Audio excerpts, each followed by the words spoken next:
مولاي صل وسلم دائما أبدا على أعوذ بالله من الشيطان الرجيم.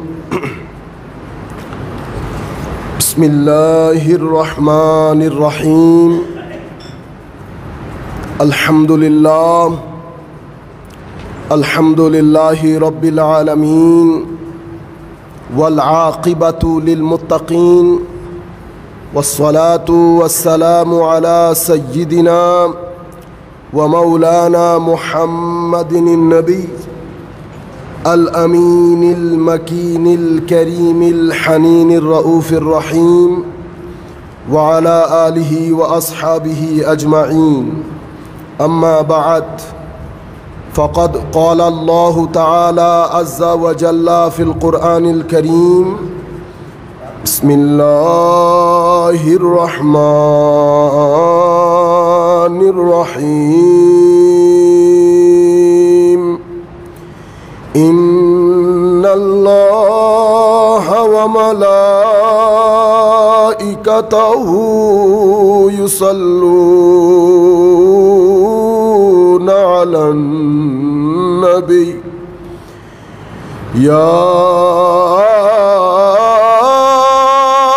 أيها الذين آمنوا صلوا عليه وسلموا تسليما.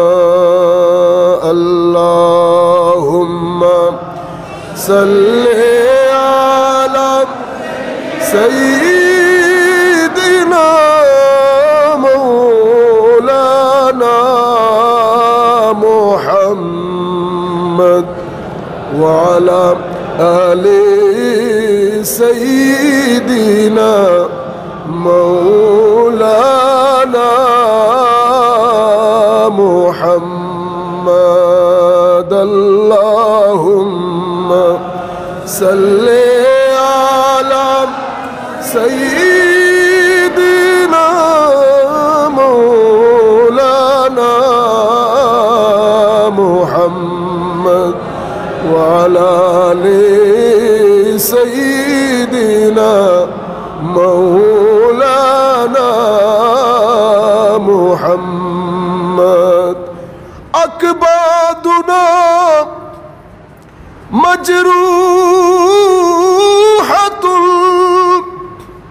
من سيف هجر المصطفى.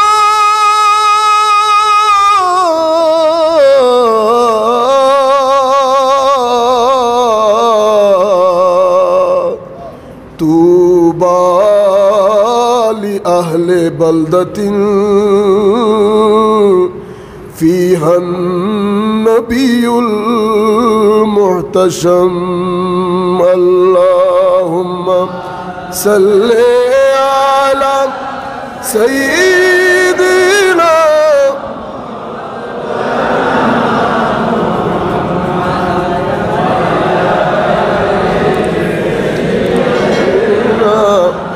مولانا محمد. अल्लाह क्या जहन्नम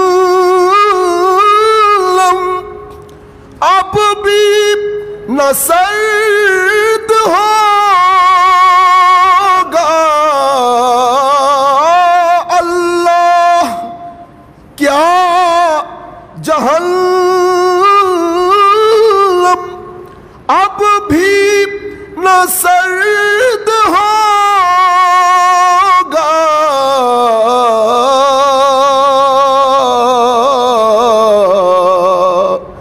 रो रो के मुस्तफा ने दरिया बहा दिए हैं। अल्लाहुम्मा सल्ले अला सय्यिदिना मौलाना मुहम्मद व अला আলি সাইয়্যিদিনা মাওলানা মুহাম্মদ। নবীজির শান উঁচু করলেন মহান প্রভু রব্বানা।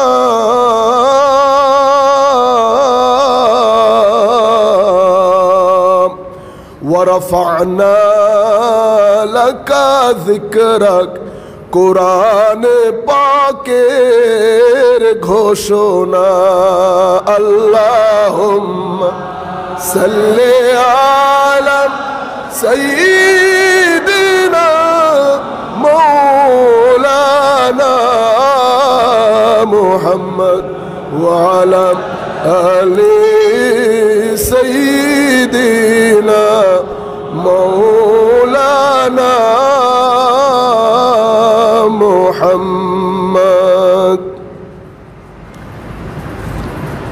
বিসমিল্লাহির রহমানির রহিম। قال الله تعالى عز وجل في القرآن المجيد: وما أرسلناك إلا رحمة للعالمين. وأيضا قال الله سبحانه وتعالى في القرآن الكريم: بسم الله الرحمن الرحيم. اقرأ باسم ربك الذي خلق، خلق الإنسان من علق. صدق الله مولانا العظيم وصدق رسوله النبي الحبيب الكريم ونحن على ذلك من الشاهدين والشاكرين رب صل وسلم وبارك عليه। ঈদে মিলাদুন্নবী সাল্লাল্লাহু আলাইহি ওয়াসাল্লাম উপলক্ষে আয়োজিত চট্টগ্রামের ঐতিহ্যবাহী দরবার দারুল হুদা দরবার শরীফে ঈদে মিলাদুন্নবী অনুষ্ঠানের আজকের এই দ্বিতীয় জুমার সম্মানিত সভাপতি পীরজাদা শাহজাদায়ে নুরুল হুদা রাদিয়াল্লাহু আনহু ওয়া আরদা হযরত মাওলানা শাহ সুফি বিলায়েত হুসাইন আল কাদেরী সাহেব কিবলা মুদ্দা জিল্লুহুল আলী রয়েছেন। ওনার সাহেবজাদা আল আজহার ইউনিভার্সিটির ছাত্র, স্নেহের ছোট ভাই আকিব শাহ। আল আজহার বিশ্ববিদ্যালয়ের অনেক স্টুডেন্ট এখানে উপস্থিত রয়েছেন, আমি সকলের নাম নেওয়া সম্ভব হচ্ছে না। এবং সম্মানিত মুসল্লিয়ানে কেরাম যারা আমাদের সাথে এখন যুক্ত হয়েছেন অনলাইনের মাধ্যমে পৃথিবীর বিভিন্ন জায়গায় বসে যারা আমাদেরকে দেখছেন অথবা পরবর্তীতে দেখবেন, আমরা সকলের প্রতি সশ্রদ্ধ সালাম রাখছি। আসসালামু আলাইকুম ওয়া রাহমাতুল্লাহি তাআলা ওয়া বারাকাতুহু। সম্মানিত উপস্থিতি, আমাদের একটা নির্ধারিত বিষয় ছিল। সে বিষয়ের আগে আমাদের কিছু ভাই আপনাদের মধ্য থেকেই কিছু প্রশ্ন করেছেন। ওই প্রশ্নগুলো অ্যাড্রেস করে যদি সময় থাকে তাহলে ইনশাআল্লাহ আমরা আমাদের মূল বিষয়ে আসব। আমার ভাইদের প্রথম প্রশ্ন, অনেক প্রশ্ন করেছেন আপনারা, ম্যাক্সিমাম প্রশ্নগুলো বিভিন্ন মাহফিলে অ্যাড্রেস করা হয়। এখন একই প্রশ্নগুলো যদি আমরা বারবার বলতে থাকি, যারা অনলাইনে বসে শুনে তারাও বিরক্তিবোধ করে। আর এক কথা বারবার বলতে ভালো লাগে না, অসংখ্য জিনিস বলার আছে। কাজেই আশা করি আপনারা বুঝবেন এবং মাইন্ড করবেন না, এটা মনে করবেন না যে আপনাদের প্রশ্নের অ্যাড্রেস করা হয় নাই। না, ওই প্রশ্নগুলো থেকে দু একটি প্রশ্ন আমার মনে হচ্ছে আমি একটু কথা বললে ভালো হয়। প্রথম প্রশ্নটি ঈদে মিলাদুন্নবী সংশ্লিষ্ট ছিল। আমরা ঈদে মিলাদুন্নবীর বিষয়ে পবিত্র কোরআনের হাদিসের আলোকে এবং আইমাই উম্মতের আলোকে আমরা আজ থেকে 2-3 বছর আগে প্রায় 2.5 থেকে 3 ঘন্টার বক্তব্য আছে, খিতাব করেছে আমাদের উত্তর কাট্টলি এলাকায়। এর চেয়ে বাংলা ভাষায় আর বেশি প্রয়োজন আমিও বলতে পারবো না, আল্লাহ, এর চেয়ে বেশি আমার সামর্থ্য নাই।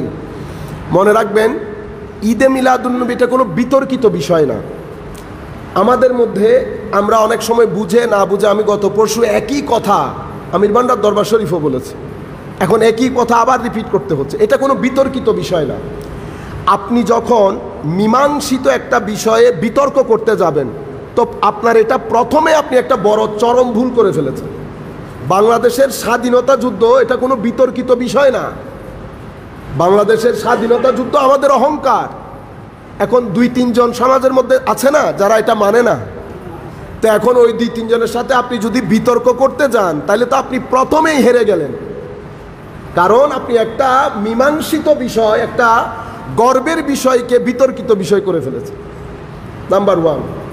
নাম্বার 2 হচ্ছে ঈদে মিলাদুন্নবী সাল্লাল্লাহু আলাইহি ওয়াসাল্লাম যারা পালন করেন আর যারা পালন করেন না।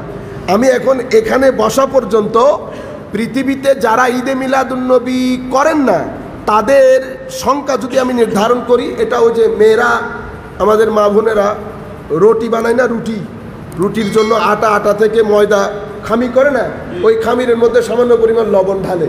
তো যারা করেন না তাদের সংখ্যায় ওই লবণের মতো। বুঝতে পেরেছেন?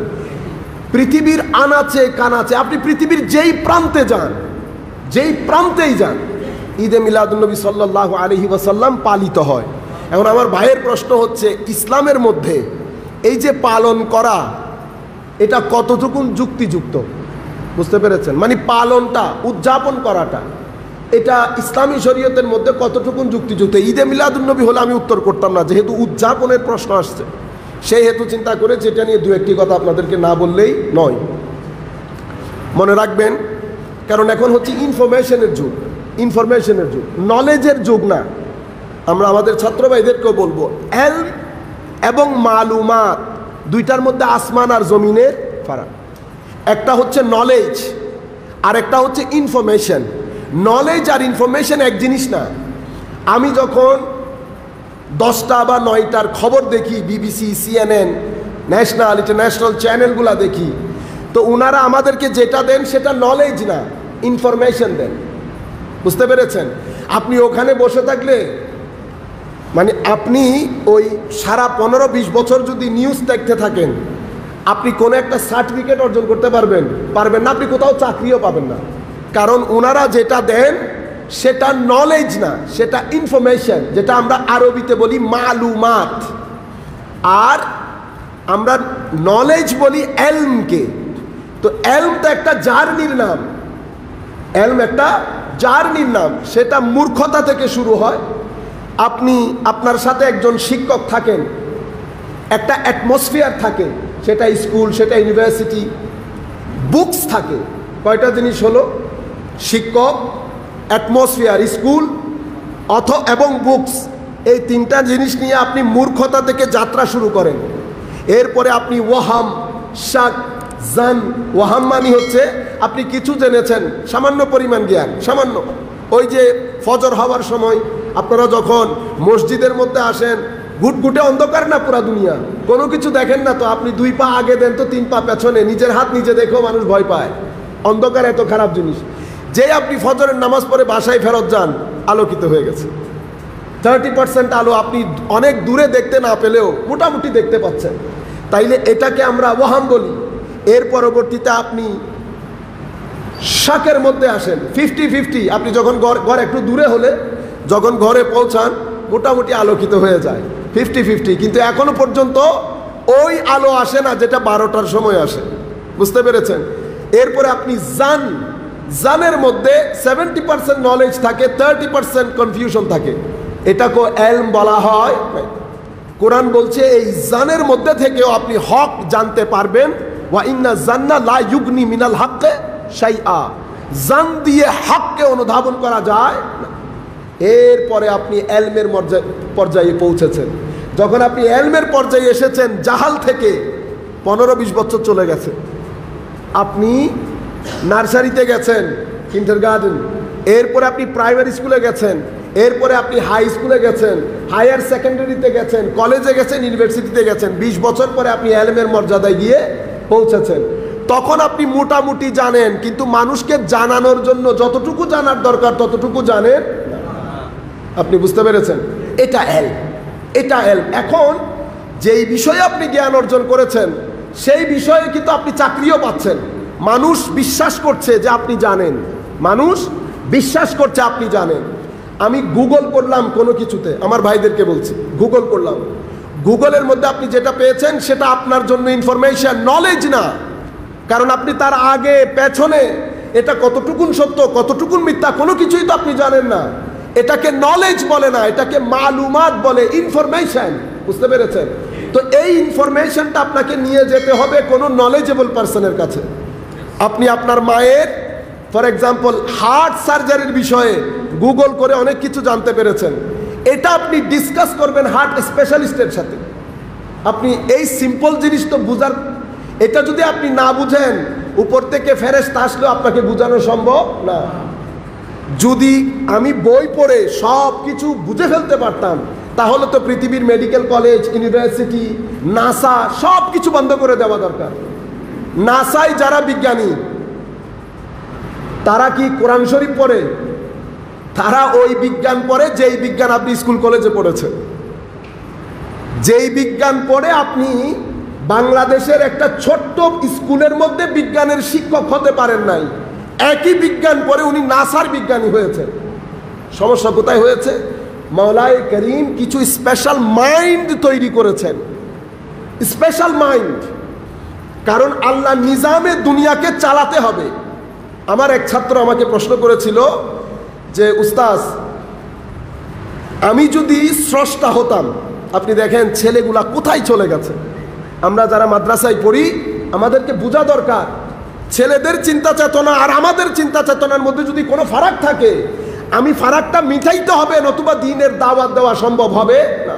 আমি সেকুলার মাইন্ডকে, সায়েন্টিফিক মাইন্ডকে, প্র্যাগম্যাটিক মাইন্ডকে আমি অ্যাড্রেস করতে পারবো না যদি আমি তার চিন্তা চেতনা ধারণ করতে না পারি। সে আমাকে বলছে, আমি যদি আল্লাহ হতাম, আমি যদি স্রষ্টা হতাম, তো আমি কখনো এই যে আপনাদের বিভিন্ন কার্পেন্টার মিস্ত্রি আছে বা ড্রাইভার আছে বা সমাজের যারা অন্যান্য কাজকর্ম করে, এগুলো বানাতাম না। আমি সব বড় ট্যালেন্টেড মানুষ বানাতাম, মানে বিজ্ঞানী, ডাক্তার, শুধু এগুলাই বানাইতাম। আমি সমাজের মধ্যে ওগুলা বানাতাম না। তো আমি তাকে জিজ্ঞেস করলাম যে তোমার এই চিন্তা চেতনা কেন?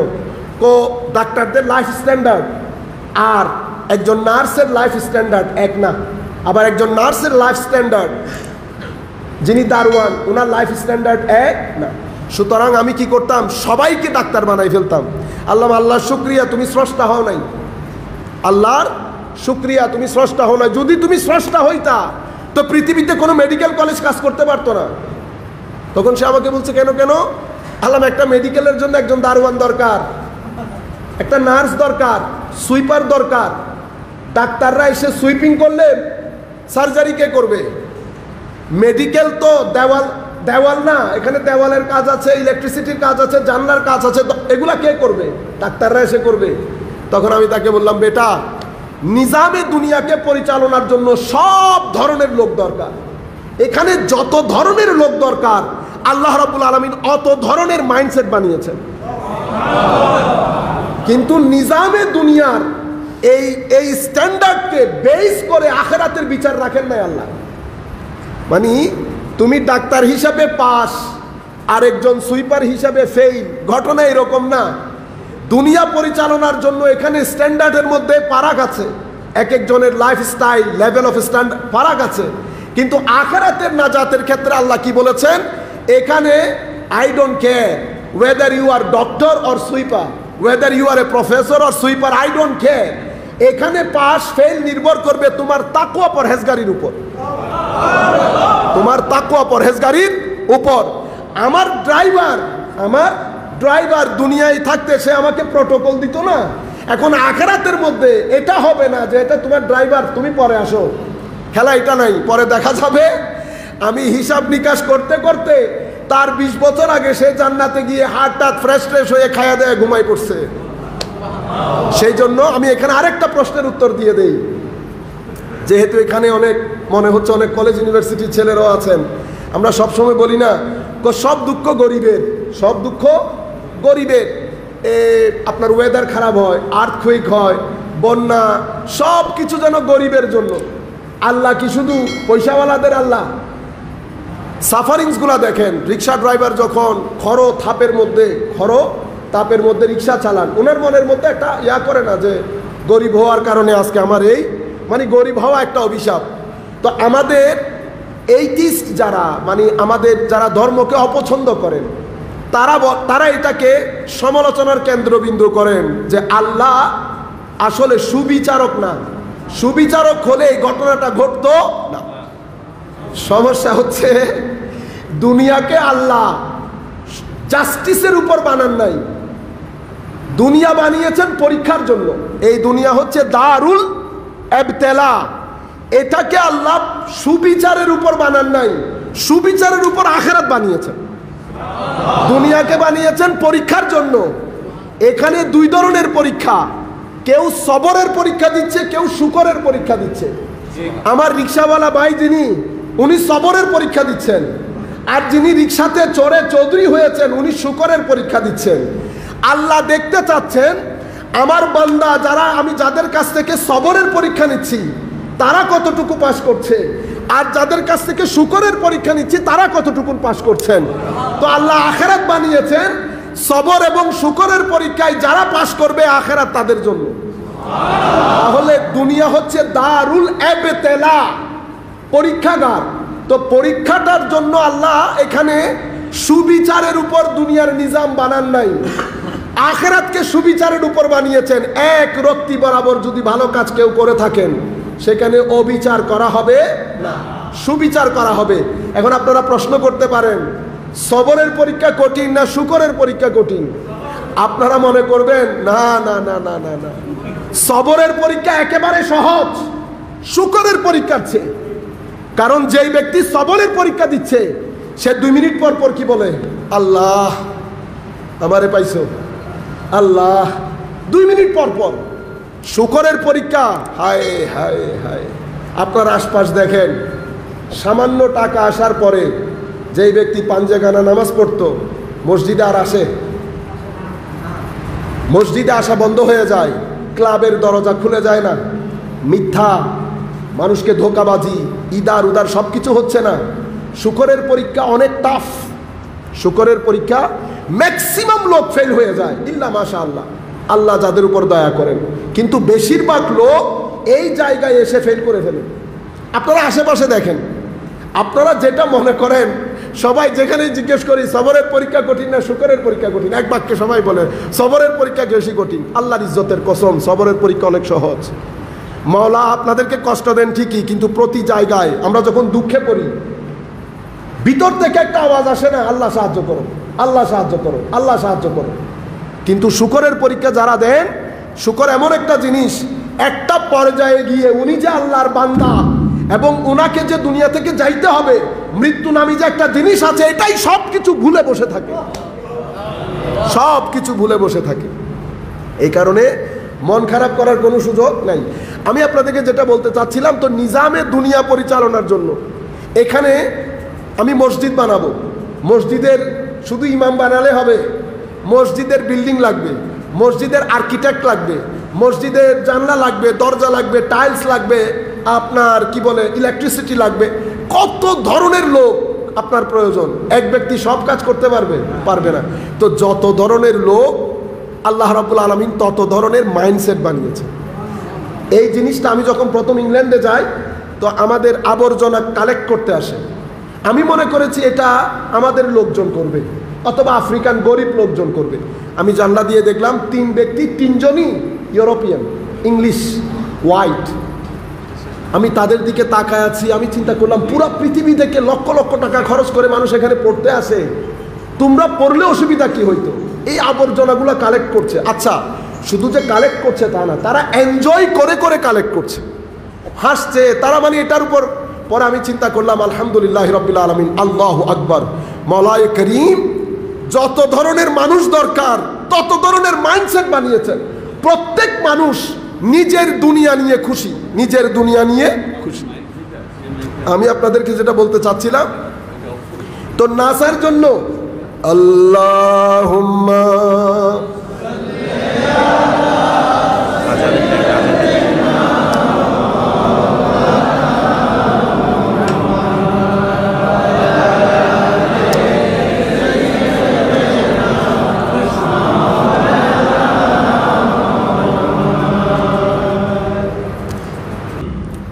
আল্লাহ রাব্বুল আলামিন নিজামে দুনিয়া পরিচালনার জন্য সব ধরনের মাইন্ডসেট বানিয়েছেন। নাসা পরিচালনার জন্য যেভাবে বানিয়েছেন, অনুরূপভাবে আমাদের প্রাইমারি স্কুল পরিচালনার জন্য বানিয়েছেন। এখন আপনি যদি জান দিয়েও ফেলেন, এটা আপনি ক্রস করতে পারবেন না। অনুরূপভাবে আমাদের এখানে কোরআন এবং সুন্নতের ক্ষেত্রেও আল্লাহ স্পেশাল কিছু মাইন্ডসেট বানিয়েছেন। যেমন ইমামে আজম আবু হানিফা রাদিয়াল্লাহু তাআলা, ইমাম মালিক, ইমাম শাফিঈ, ইমাম আহমদ ইবনে হাম্বল রাদিয়াল্লাহু তাআলা আনহুম জামিআ ওয়া নাফা'না বিউলুমিহিম ফিদ দারাইন আমিন। উম্মতের মধ্যে এই চারজনের পরে এলমে হাদিসে হোক, ইসলামিক ক্লাসিক্যাল সায়েন্সের মধ্যে হাদিস স্টাডি হোক, কোরআনিক স্টাডি হোক, স্টাডি অফ ইসলামিক থিওলজি বা আকিদা হোক, স্পিরিচুয়ালিজম হোক, ইসলামিক ক্লাসিক্যাল সায়েন্সের মধ্যে বাগা বাগা ব্যক্তিরা এসেছেন। আমি কয়েকজনের নাম বললে আপনারা চিনবেন। হুজ্জাতুল ইসলাম ইমাম গাজালিও এসেছেন, এর পরবর্তীতে ইমাম জুয়াইনি, ইমাম রাজি, এছাড়াও এলমে হাদিসের, এলমে তাফসিরের বাগা বাগা লোক এসেছেন, কিন্তু কেউ এই চারজনকে চ্যালেঞ্জ করেন নাই। কেউ এই চারজনকে, যারা এসেছেন স্যালুট করেছেন, যারা এসেছেন স্যালুট করেছেন। আপনি মনে করতে পারেন স্পেশাল মাইন্ড। এখন আপনি যদি ইচ্ছে করে চ্যালেঞ্জ করতে চান তো আমি আপনাকে বলবো আপনি নাসার বিজ্ঞানীকে চ্যালেঞ্জ করেন। You can do that. এটা এখন স্টুপিডিটি হবে হয়তো, বুঝতে পেরেছেন? নির্বোধ, নির্বুদ্ধিতা। নির্বুদ্ধি মানে হামাকত। হামাকত কি? 2 কিতাব পড়ে 200 কিতাবের লোক যিনি পড়েছেন ওনাকে চ্যালেঞ্জ করে, এটা এক ধরনের নির্বুদ্ধিতা। মেডিকেল সায়েন্সের এমও আমি বুঝি না, আমি যদি হার্ট স্পেশালিস্টকে চ্যালেঞ্জ করি তো এটা হামাকত, এটা কি হবে? নির্বুদ্ধিতা। বুঝতে পেরেছেন? পুরা উম্মতের এজমা হয়ে গেছে ঈদে মিলাদুন্নবী সাল্লাল্লাহু আলাইহি ওয়াসাল্লামের উপরে। আপনি যদি ডিসএগ্রি করেন তো ডিসএগ্রি করেন, কোনো কিছু আসে আর যায় না। তবে আপনি এটা অবশ্যই মাথায় রাখবেন, উম্মতে মুসলিমার ঐক্যমত্য প্রতিষ্ঠা হয়েছে। কি মিশর, কি বাগদাদ, কি সুরিয়া, কি ইয়েমেন। আমি এই 4 দেশের কথা বলছি কারণ ইসলামিক ক্লাসিক্যাল সায়েন্সের জন্য এই দেশগুলো এখনো Oxford, Cambridge, Harvard, Oxford, Cambridge এবং হার্ভার্ড ইউনিভার্সিটি, পৃথিবীর কোনো মায়ের ছেলে এই 4 দেশের স্কলারকে চ্যালেঞ্জ করে না। এরা এলমে দ্বীনের জন্য, ইসলামিক ক্লাসিক্যাল সায়েন্সের জন্য বর্তমান যুগ পর্যন্ত রেফারেন্স। এখন আপনি যদি না মানেন বা আপনি যদি বলেন আমি মানি না, আমার কিছু করার নাই, আমার পক্ষে সম্ভব না আপনাকে বোঝানো। আমি যদি বলি এটা যেটা উঠেছে এটা সূর্য, যেটা উঠেছে সেটা সূর্য, এটার কাজ হচ্ছে আলোকিত করা, এখন আপনি নাও মানতে পারেন। আমি যদি বলি এখন এরকম হলে হবে কি, কোনো কনক্লুশনে যেতে পারবো না। যেমন আমিও তো করতে পারি আপনার সাথে। ধরেন আমি আপনাকে নাম জিজ্ঞেস করলাম, আপনি বললেন আমার নাম সাইফ, জি বানান করেন SAIF, সাইফ। এখন আমি যদি বলি এটাকে যে S বলছেন সেটা আমি মানি না, কেন? এটাকে আমি B বলবো। আপনি আমাকে সায়েন্টিফিকলি কখনো বুঝাইতে পারবেন না। আপনি আমাকে বলবেন না এটা S, আমার শিক্ষক আমাকে S পড়াইছে, আমার শিক্ষক আমাকে S পড়াইছে, ওনার শিক্ষক ওনাকে S পড়াইছে। আপনি এই শোনা কথা ছাড়া সায়েন্টিফিকলি আপনি প্রুফ করতে পারবেন না এটা যে S, কারণ আপনি কনফিউজ হয়ে গেছেন। কেন? কারণ আমার প্রশ্নটা একাডেমিক ছিল না, স্টুপিড কোয়েশ্চেন ছিল। I am going to school, আমি স্কুলে যাচ্ছি, আমি স্কুলে যাচ্ছি, সেন্টেন্সের ফর্ম হচ্ছে এটা।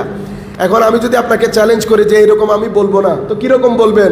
যাচ্ছি স্কুলে, আমি যাচ্ছি স্কুলে, আমি গোয়িং AM স্কুল। আপনি এটা বলবেন এটা ভুল।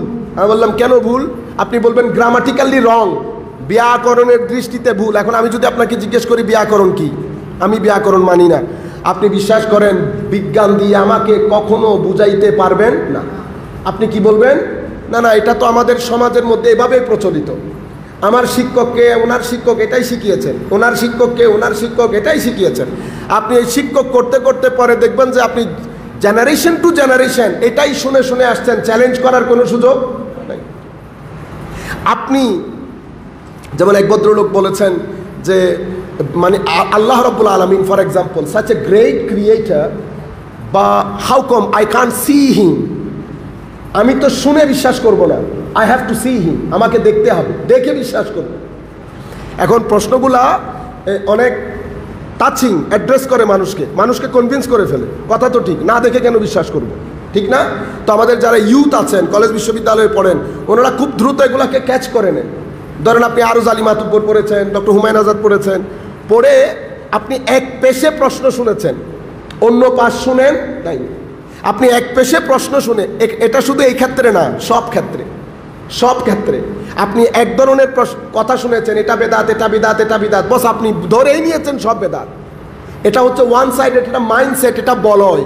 আপনি যে বলয়ের মধ্যে থাকেন ওই বলয়ের মাধ্যমে আপনার মাইন্ডসেট তৈরি হয়, মাইন্ডসেট। আপনি পরোটা বলছেন না, পরোটা, পৃথিবীতে সবাই কি পরোটা বলে? পরোটাকে বলে না।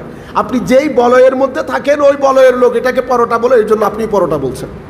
বলয়ের মধ্যে মাইন্ডসেট ডেভেলপ করে, বলয়ের মধ্যে, এই জন্য আপনি বলয় থেকে বের হয়ে আসবেন, বলয় থেকে বের হয়ে আসবেন। তো আমি আফ্রিকান ভাই, আফ্রিকান আমার মনে হয় সে হোয়াইট টাইপের, আফ্রিকান হোয়াইট, তার মা বাপ কেউ হোয়াইট হবে হয়তো। তো তাকে আমি সিম্পল প্রশ্ন করেছি, আপনার বাবা আছে? তো বলছে আছে। দেখেছেন আপনার বাবাকে? কো দেখেছি। কিন্তু আপনি আপনার বাবাকে দেখে বিশ্বাস করেন না শুনে বিশ্বাস করেন? দেখছেন, চিন্তার জগতে বিপ্লব হয়ে গেছে এখন। He doesn't have any answer. এই জন্য আমি আপনাদেরকে বলবো, এক পেশে প্রশ্ন শুনে লাভ দেবেন না। কয়েনের এপিট ওপিট সব পিঠ দেখে তারপরে ডিসাইড করবেন। বুঝতে পেরেছেন? একটা হাকিকতের উপর যখন কুল কায়নাত একমত হয়ে যায়, এই কায়নাতের মধ্যে গ্রেট গ্রেট মাইন্ডসেট চলে গেছে, কেউ চ্যালেঞ্জ করে নাই। আপনি কি মনে করেন সবাই আমার মতো নির্বুদ্ধি স্টুপিড ছিল বা নির্বোধ ছিল? Of course not. এই জন্য কয়েনের এপিট ওপিট, বেদাত যারা বলে সেটাও দেখেন, বেদাত যারা বলে না কেন বলে না সেটাও দেখেন। এরপরে নিজেকে নিজে আল্লাহর দরবারে সুপর্দ করেন হেদায়েতের জন্য। কারণ কোরআন সবাইকেই হেদায়েত দেয়, সবাই কোরআন থেকে হেদায়েত গ্রহণ করতে পারে না। কোরআন এই ক্ষেত্রে সিলেক্টিভ। কিসের উপর? হুদাল লিল মুত্তাকিন। আমি মুত্তাকিনদেরকে হেদায়েত দেই। আপনি হয়তো বলতে পারেন কেন হুদাল লিন নাস বলেন নাই? অবশ্যই বলেছেন। কোরআনের হেদায়েত দুই ধরনের। এক হেদায়েত হচ্ছে দুনিয়াবি, অর্থাৎ ভালো মন্দ, কোনটা করলে ভালো হবে, কোনটা করলে মন্দ হবে, কোনটা করলে রাষ্ট্র সভ্য হবে, কোনটা করলে রাষ্ট্র থেকে খারাপি, অশ্লীলতা, বেহায়াপনা, নির্বুদ্ধিতা, অবিচার দূর হবে। কোরআন এটাও হেদায়েত করে, এজন্য হুদাল্লিন নাস। কিন্তু আমরা মুসলমানের জন্য যদি আমি পরকাল যে উদ্দেশ্যে কোরআন আমার কাছে পাঠানো হয়েছে, আমি যদি সেই উদ্দেশ্য সাধনে কোরআন থেকে হেদায়েত গ্রহণ করতে চাই, কোরআন বলবে ওয়েট, আমি এই ক্ষেত্রে সিলেক্টিভ। কি ধরনের? আমি শুধু মুত্তাকিনদেরকে হেদায়েত দেই, শুধু মুত্তাকিনদেরকে। আমি যদি আরো খোলাসা করে বলি তো কোরআন বলছে আমি শুধু নুরুল হুদাদেরকে হেদায়েত দেই। কেন? কারণ কোরআন বলছে আমি তোমার ওয়ালি, কোনো সন্দেহ নাই, আল্লাহু ওয়ালিয়ুল্লাযিনা আমানু, আমি তোমার ওয়ালি, কোনো সন্দেহ নাই। কিন্তু কোরআন বলছে আমি আল্লাহ যার ওয়ালি তাকে হেদায়েত দেই না, বরং যেই ব্যক্তি আল্লাহর ওয়ালি আমি তাকে হেদায়েত দেই। বুঝতে পেরেছেন? আমি আর একটু খোলাসা করি। আল্লাহু ওয়ালিয়ুল্লাযিনা আমানু, আল্লাহ মুমিনের ওয়ালি, কোনো সন্দেহ নাই, কারণ আল্লাহ মুমিনের নিকটে থাকেন, কাছে থাকেন। ফাইন্নী করিব। বুঝতে পেরেছেন? এই কারণ এই ওয়ালির অনেক অর্থের মধ্যে বেলায়েত, বেলায়েতের এক অর্থ হচ্ছে কুরবত, নৈকট্য। তো আল্লাহ তো কাছে, কিন্তু প্রশ্ন ওখানে না, প্রশ্ন হচ্ছে আমি আল্লাহর কাছে কিনা, আমি আল্লাহর কাছে কিনা। আপনি বলবেন কেন আমি আল্লাহর কাছে না? না, কাছে হলে এত দুই নাম্বারই করতে পারতাম। আমি এখানে বসে কথা যেগুলো আপনাদেরকে বলছি, সেই কথা কি আমি নফসের বশবর্তী হয়ে খ্যাতি অর্জনের জন্য বলছি না আল্লাহর সন্তুষ্টি অর্জনের জন্য বলছি? আমার চেহারা দেখে আপনারা বুঝতে পারছেন? আপনার দৃষ্টি আমার চেহারার দিকে, মওলার দৃষ্টি আমার কলবের দিকে। বুঝতে পেরেছেন? তো এখন যখন আমি আমার মধ্যে এই ধারণার উদ্রেক হবে মওলাই করিম আমার কাছে আছে, তো যখন কোনো ব্যক্তির মধ্যে এই ধারণার উদ্রেক হয়, এটা তার জীবনের একটা ফিলোসফিতে পরিণত হয়, এবং তার বোধের মধ্যে যখন, এহসাসের মধ্যে যখন এই নৈকট্যের বিষয়টা আসে, তার মধ্যে ভয় তাড়িত হয়, খৌফ, খশিয়ত, মোহাব্বত তাড়িত হয়। এখন সে কোনো একটা খারাপ কিছু করতে গেলে পিছন দিক থেকে কেউ একজন যেন টান দেয়, করিস না আল্লাহ আছে, করিস না আল্লাহ আছে। এই যে করিস না আল্লাহ আছে, এটাকে তাকওয়া বলে। এখন এই তাকওয়া, তাকওয়া কি? তাকওয়া হচ্ছে গড অ্যাওয়ারনেস।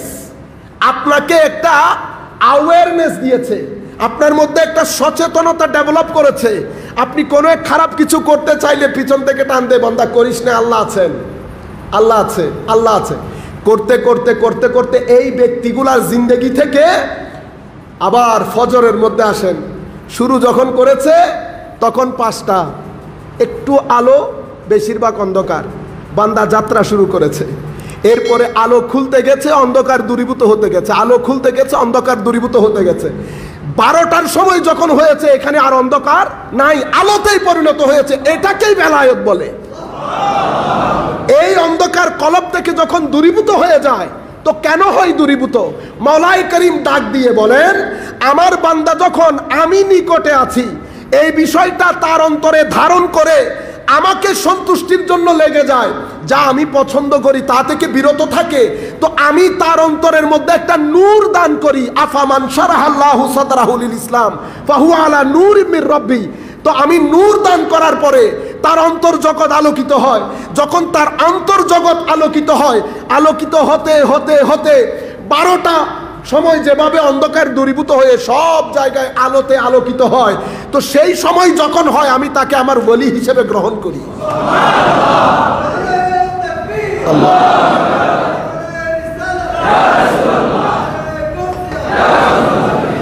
এই যতগুলো ঘটনা ঘটেছে, একটা না চেহারার সাথে সম্পৃক্ত, না শরীরের সাথে, ভিতরে বিপ্লব ঘটে যাচ্ছে। হায় হায়, আপনার পাশে নামাজ পড়ে, আপনার পাশে আপনিও নামাজ পড়ছেন, একজন কত জায়গার মধ্যে সফর করছে, আপনি বসে আমি আলহামদু থেকে বের হতে পারি নাই, কুল হু আল্লাহ থেকে বের হতে পারি নাই, আরেকজন কুল হু আল্লাহ যখন পড়ছে তো কুল হু আল্লাহর নূর ভেদ করে করে কত দূর পর্যন্ত সফর করছে। তখন আপনি কি বলে, মানুষটা বেকুব টাইপের, রুকুতে যাই উঠে না, লম্বা, সিজদাতে যাই তো উঠে না, আজিব নামাজ, বেশি তাকওয়া পরহেজগারি দেখায়, আপনার পাশেই বসে। সমস্যা হচ্ছে যা উনি দেখেন তা আপনি দেখেন না, আবার যা আপনি দেখেন তা উনি বুঝেন না। তো আমি মূল পয়েন্ট হচ্ছে, তো কোরআন কলবের বর্তন দেখে তাকওয়া, কলবের বর্তন দেখে কোরআন হেদায়েত দান করে। যতক্ষণ পর্যন্ত কলবের বর্তনের মধ্যে অশ্লীলতা, অহংকার, হিংসা, বিদ্বেষ, অজ্ঞতা, উগ্রতা, অজ্ঞতা, উগ্রতা, মনে রাখবেন যেই মানুষের মধ্যে উগ্রতা থাকে সেই মানুষ কখনো হেদায়েত পায় না। উগ্রতা আপনি পরীক্ষা করবেন কিভাবে? উগ্রতা পরীক্ষা করা বেশি সহজ। আপনি যখন মানুষকে ভালোবাসতে পারবেন না, প্রত্যেক মানুষের ব্যাপারে একটা নেগেটিভ ধারণা করে রাখবেন, তার মানে আপনার ভিতরে ক্যান্সার হয়ে গেছে। আপামর জনগণ, মুসলমান, হিন্দু, বুদ্ধ, খ্রিস্টান, যেভাবে হোক মানুষ, মনে রাখবেন সবাইকে কে সৃষ্টি করেছেন? আল্লাহ। যিনি সৃষ্টি করেছেন উনি সবাইকে খাদ্য দেন, সম্মান দেন, গাড়ি দেন, বাড়ি দেন। তো মাওলাই করিম বান্দাকে বন্ধু হিসেবে গ্রহণ করে কখন? আল্লাহর ইন্টারেস্ট আর আপনার ইন্টারেস্ট যখন একসাথে হয়ে যায়, তো আল্লাহ আপনাকে বান্দা থেকে বন্ধুতে বসিয়ে দেয়। আমাদের মধ্যে যেভাবে হয়। তো আমি মূল প্রশ্ন ছিল যে আমি না দেখে বিশ্বাস করব না। তো আপনি আপনার বাবাকে দেখছেন চিন্তার জগতে, সে এখন আর চুপ হয়ে গেছে, আর কথা বলে না। আল্লাহ দেখেন, আমি যখন দুনিয়াতে আসছি, আমার মার পেট থেকে আসছি, আমি আস্তে আস্তে কথা বলতে শিখেছি, বোধ শক্তি আমার জাগরিত হয়েছে। আমার মা আমাকে বলেছে দিস ইজ ইয়োর ফাদার, আমার সমাজ আমাকে বলেছে এটা তোমার বাবা, আমার চারপাশ আমাকে বলেছে এটা তোমার বাবা, আমার আত্মীয় স্বজন আমাকে বলেছে এটা তোমার বাবা, that's why he is my father. আমি এলমে ইয়কিন হয়ে গেছে এটা আমার বাবা, অথচ আমি চোখে দেখি নাই। তা আমি যখন দুনিয়াতে এসেছি, আমার মা আমাকে বলেছেন আল্লাহ, আমার সমাজ আমাকে বলেছে আল্লাহ, আমার আত্মীয় স্বজন আমাকে বলেছে আল্লাহ, আমার পুরা আমি যখন এরপরে জ্ঞান অর্জন করতে শিখেছি, আমার প্রতিটা সেকেন্ড, প্রতিটা শ্বাস প্রশ্বাস, আমার শরীরের প্রতিটা অঙ্গ প্রত্যঙ্গ, আমার ভিতরের সায়েন্স, আমার ভিতরের ডিভাইস, কল্প, রু, আমার ভিতরের টেকনোলজি, ইউনিভার্স, সকাল হওয়া, বিকাল হওয়া, সন্ধ্যা হওয়া, পাহাড় পর্বত, সব কিছু এক বাক্যে বলছে এখানে একজন নিপুণ কারিগর আছেন, নিপুণ কারিগর আছেন। বুঝতে পেরেছেন? এখন আপনি যদি বলেন না আমি না দেখে বিশ্বাস করব না, আমি বলবো আপনি আপনার বাবাকেও বাবা বলতে পারবেন না না দেখে। আরেকটা বিষয় আপনাকে বলি, সব কিছু আমরা না দেখেই বিশ্বাস করি। আমরা আজকে বলি না 2 মাইল হাঁটার পরে 500 ক্যালোরি লুজ করেছে, 500 ক্যালোরি বলি না, 500 ক্যালোরি লুজ করে। ক্যালোরি আপনি দেখছেন? কেউ দেখছে ক্যালোরি? ভিটামিন এ দেখছেন কেউ? ভিটামিন এ, তো ভিটামিন এ দেখেন নাই, যিনি ভিটামিন বানিয়েছেন ওনাকে দেখার জন্য বসে আছেন। যেই দিন আপনি ভিটামিন এ চোখে দেখতে পারবেন আমার কাছে আসবেন, আমি অবশ্যই যিনি ভিটামিন বানিয়েছেন ওনাকে দেখাবো। কিন্তু তার আগে আপনি আমাকে ভিটামিন এ দেখাতে হবে। আপনি আগে সৃষ্টির সব কিছু দেখার চেষ্টা করেন, তারপরে আপনি স্রষ্টা। তো বলতে চেয়েছিলাম সেলিব্রেশন আছে কিনা, অবশ্যই আছে, কেন থাকবে না। আমি আমার শিক্ষক থেকে যেটা শিখেছি সেটাই বলি আপনাদেরকে। নামাজ, আমরা নামাজ পড়ি না, সালাত, আমরা ফজরের 2 রাকাত পড়ি, ঠিক না? ফরজের কথা বলতেছি, অন্যান্য বিষয় না। জোহরের 4 রাকাত ফরজ পড়ি, আসরের 4 রাকাত পড়ি, মাগরিবের 3 রাকাত পড়ি, এশার 4 রাকাত ফরজ পড়ি। এটার কারণ কি? আপনাদের মধ্যে কখনো প্রশ্ন জাগে নাই যে রাকাতগুলার সেটিংস এভাবে হয়েছে কেন? 2 রাকাত 2 রাকাত হতে পারতো, 5 রাকাত 5 রাকাত হতে পারতো, সেটিংসগুলো এরকম হলো কেন? সেটিংসগুলো এরকম হলো কেন? সুবহানাল্লাহ। আমাদের আইমায়ে কেরাম লিখছেন, ইমাম তাহাবি সহ, হযরত আদম আলাইহিস সালাতু ওয়াস সালামকে যখন আল্লাহ সৃষ্টি করেছেন, দীর্ঘদিন আদম আলাইহিস সালাম আল্লাহর দরবারে তওবা করেছেন। অবশেষে আল্লাহ আদম আলাইহিস সালামের তওবা কবুল করেছেন। কবুল করার পরে ফজরের সময় ছিল, আদম আলাইহিস সালাম 2 রাকাত শুকরানার নামাজ পড়েছেন আল্লাহর দরবারে, শুকরিয়া আদায় করণার্থে। ফজরের সময় ছিল, 2 রাকাত ছিল। ওই 2 রাকাত আল্লাহ রাব্বুল আলামিন উম্মতে মুহাম্মাদের জন্য ফজরের নামাজ করে দিয়েছেন। এখন এটাকে আপনি কি বলবেন? এটা হচ্ছে হযরত আদম আলাইহিস সালামের ওই 2 রাকাতের উদযাপন করি আমরা প্রত্যেক দিন। এভাবে আপনি যদি জোহরের নামাজ দেখেন, এটাও কোনো একজন নবী, আমি ডিটেলসে বলতে গেলে সময় চলে যাবে, এটাও কোনো একজন নবীর সেলিব্রেশন, বুঝতে পেরেছেন? এরপরে আপনি যদি আসরের নামাজে যান, একই জিনিস, আসরের নামাজ হযরত উজাইর আলাইহিস সালাতু ওয়াস সালাম 100 বছর পরে জীবিত হয়ে আসছেন। ইব্রাহিম আলাইহিস সালাম জোহরেরটা করেছেন, ইসহাক আলাইহিস সালাম হওয়ার পরে 4 রাকাত ফরজ পড়েছেন। জোহরের টাইম ছিল, আল্লাহ রাব্বুল আলামিন ওইটা উম্মতে মুহাম্মাদের জন্য জোহরের সালাত করে দিয়েছেন ফরজ 4 রাকাত। সেটিংসটা এভাবে হলো কেন? এটাই বলছি আপনাকে। 4 রাকাত হলো কেন? 6 রাকাত হতে পারতো, 2 রাকাত হতে পারতো, 8 রাকাত হতে পারতো, কিন্তু সেটিংস হয়েছে 4 রাকাত। কেন? ওই একজন নবীর স্মৃতি জড়িত। আপনারা নবীকে এত ছোটোখাটো মনে করিয়েন না। একটা ম্যাটেরিয়ালিস্টিক জগৎ হয়ে গেছে, ম্যাটেরিয়ালিস্টিক জগৎ, সব কিছুকে মাপতে চায়, সব কিছুকে মাপতে চায়। আপনি যখন মাপবেন আরেকজনকে, তো মানুষ সব সময় নিজের বিবেক বুদ্ধি অনুযায়ী মাপে। আপনি নবুয়ত তো অনেক দূরের বিষয়, অনেক দূরের বিষয়। আদনা দরজার বেলায়েতের মধ্যে গ্রেড আছে না, গ্রেডেশন। যিনি একেবারে নিচের দরজার বলি, ওনাকেও মাপার মাপকাঠি আমাদের হাতে নাই। কেন জানেন? হায় হায়, আমরা বলি না আলেম, তো কেন বলি জানেন? কারণ উনি ওই জাহাল থেকে এই স্টেশনগুলো ক্রস করে ওয়াহাম, জান, শাক, শাক, জান, এল, এটুক পর্যন্ত এসে স্টপ, সফর খালাস। এরপরে 2-4টা লেখাপড়া করে যতদিন উনি আলেম। আর যাদেরকে আমরা বলি ওনারা এতটুকু আসেন, আসার পরে এখান থেকে যাত্রা শুরু করেন আর একটা নতুন যাত্রা, সেটা মুশাহাদার যাত্রা। সেই যাত্রার মধ্যে স্টেশন 3টা, ইলমুল ইয়াকিন, আইনুল ইয়াকিন, হকুল ইয়াকিন। সমস্ত আলেম ইলম পর্যন্ত এসে শেষ। ওনাদেরকে আমরা বলি আসহাবুর রিওয়ায়া অথবা আসহাবুদ দেরায়া অথবা আসহাবুল ফিকহ, man of tradition, man of opinion, man of tradition, man of opinion. কেউ আমাদেরকে রেওয়ায়ত করে দিয়েছে, আন ফুলান ইবনে ফুলান ইবনে ফুলান ইবনে ফুলান ক্বাল ক্বাল রাসূলুল্লাহ সাল্লাল্লাহু আলাইহি ওয়াসাল্লাম। মুহাদ্দিসের কাজ শেষ। আরেকজন আসলেন, আন ফুলান, ওনার নাম কি? ওনার নাম আহমদ। আচ্ছা, উনি কোন দেশের? অমুক দেশের। বন্ধু বান্ধব এটা নিয়ে একটা গবেষণা করেছেন, আর উনি আমাদেরকে জানিয়ে দিয়েছেন যে এই হাদিসের বর্ণনাকারীর মধ্যে 4 জন বর্ণনাকারী অমুক দেশের। ওনারা সৎ মানুষ, ভালো মানুষ, মিথ্যা কখনো বলে নাই, আমাদেরকে হিস্ট্রি বলে দিয়েছেন। এটা যথেষ্ট? যথেষ্ট না। কারণ ক্বালা রাসূলুল্লাহ সাল্লাল্লাহু আলাইহি ওয়াসাল্লামের পরে আমার নবী যে হাদিস বলেছেন, এটা কেন বলেছেন, এটার কনটেক্সট কি, কোন হুকুমের জন্য বলেছেন, এটার জন্য আলেম দরকার হবে না? মুহাদ্দিসের কাজ শেষ করে দিয়ে চলে গেছেন।